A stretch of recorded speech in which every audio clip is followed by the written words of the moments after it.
मेरी शादी को 2 साल हो चुके थे। नेहा और आरव की जिंदगी आम सी थी, लेकिन नेहा के लिए वही आम जिंदगी खास थी। आरव हर सुबह काम पर निकलता, नेहा घर संभालती। सब कुछ ठीक था, या शायद ठीक दिख रहा था। लेकिन कुछ दिनों से आरव का बर्ताव बदल गया था।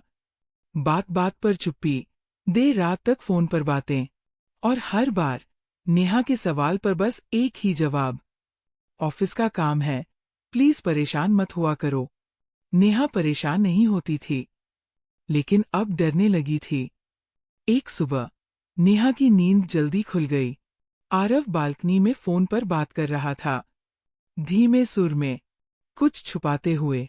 हाँ, मैं सब संभाल लूंगा। नेहा को अब तक कुछ पता नहीं चला है। बस तुम चुप रहो, सब प्लान के मुताबिक होगा। नेहा के हाथ से चाय की केतली गिरते गिरते बची। उसका दिल जोर जोर से धड़कने लगा। प्लान? किसके साथ? और मुझसे क्या छुपा रहा है आरव? उसने उस दिन कुछ नहीं कहा, ना कोई सवाल, ना कोई ताना। लेकिन उस रात पहली बार आरव के तकिए के नीचे उसका मोबाइल रखा था, अनलॉक किया हुआ।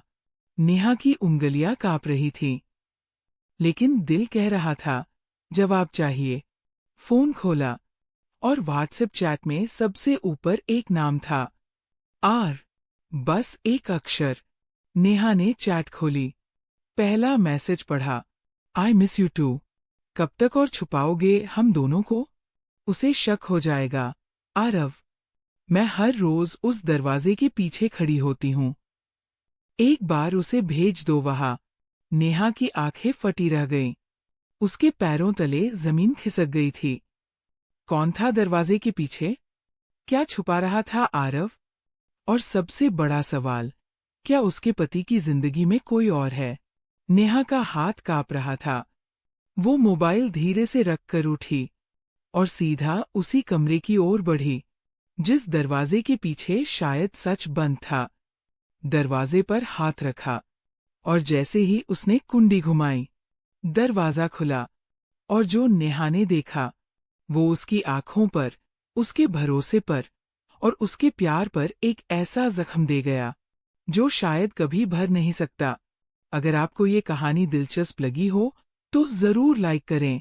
कमेंट में बताएं कि आपको क्या लगता है, दरवाजे के पीछे क्या हो सकता है? और सब्सक्राइब करें वर्सेस हिंदी स्टोरी पर, जहां कहानियां बोलती है और सच्चाई धीरे धीरे सामने आती है।